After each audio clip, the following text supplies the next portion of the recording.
Good morning. I'm Jeff Shuren. I'm the director of FDA's Center for Devices and Radiological Health. I'd like to welcome you to our 6th town hall meeting. I actually can't believe we started this about a year and a half ago and committed to hold 3 town halls each year in different places in the country. And this is our 6th and last one for 2011. We had started this back in 2010 under the recognition that too often we hear from the public if they would like to come out to Washington, D.C. And normally it's the context of a public meeting where we pick the topic. And we said, well, that doesn't make a lot of sense because many people can't come out to Washington, D.C. So we said, well, why don't we come out to all of you and make this about what you want to talk about? And that's what's the purpose of this town hall, for you to raise issues that are important to you, to ask the questions that are on your mind, and we will try to the best we can answer them. My question is, how is it possible for the FDA to approve a time-release mercury implant that is by far the predominant source of an individual's exposure to mercury? I practiced employee-protected mercury-free dentistry for 30 years. In that time, I've seen hundreds of people's lives dramatically improved once these mercury-leaking implants were safely removed.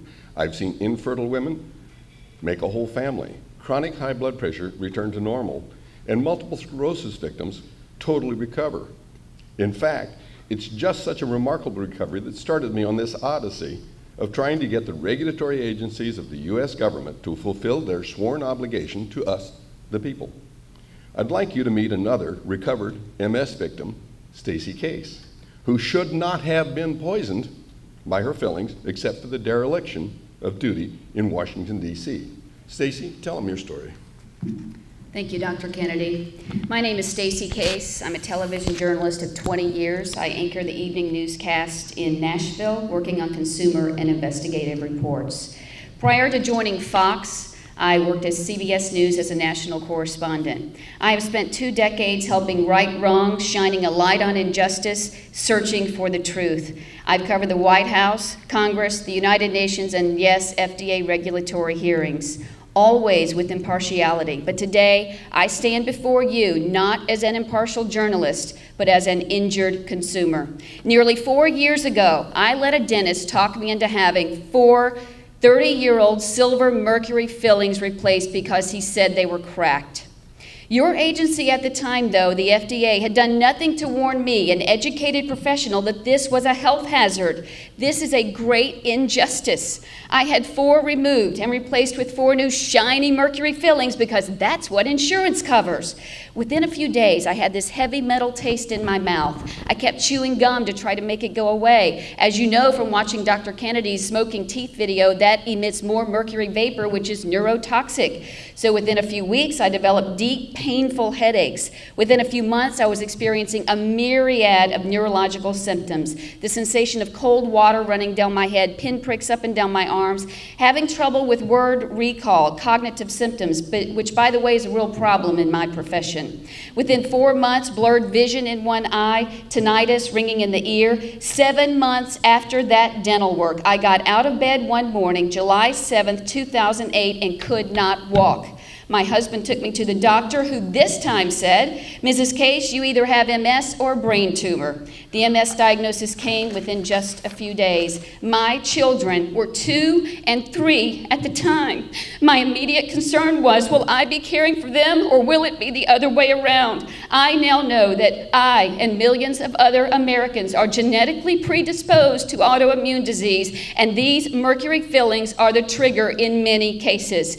As I'm in the trenches with this disease, though, the FDA in 2009 ruled amalgam safe for everyone once again, a missed opportunity. Thankfully, my journalistic instincts kicked in. I spent weeks on the phone and online researching MS and its triggers. I read several dozen scientific studies. One such study, 1990, University of Denmark, proved monkeys with mercury dental fillings stored it in their spinal ganglia, pituitary gland, and many other organs. This stuff seeps into the body from the day it is implanted. Then one day you reach the tipping point like I did, and disease sets in. In my research, I've uncovered plenty of people who've been miraculously cured of MS. all of whom had something interesting in common. They once had these mercury fillings too. So I decided, after much thought and prayer, to make myself the lab rat. What did I have to lose? I had my fillings removed using the IAOMT guidelines, the only safe method.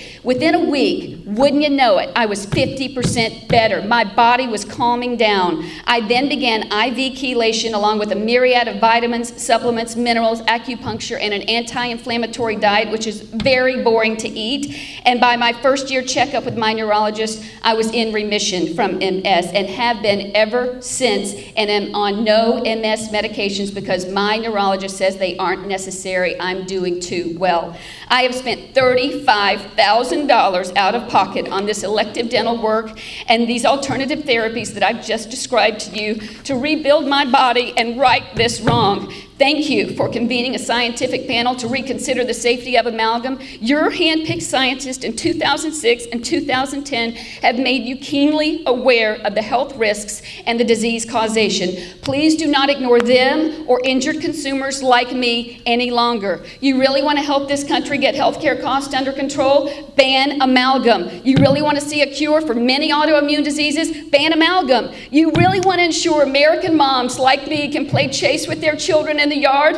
Ban amalgam. After 2 decades in the news business, I know the truth, and the truth is silver mercury fillings are causing disease, and they are making people sick, keeping them sick, so help me God. Use your power and position for good, Dr. Shuren. Leave a legacy. Please right this wrong. My website is www.mercurymom.com. Thank you.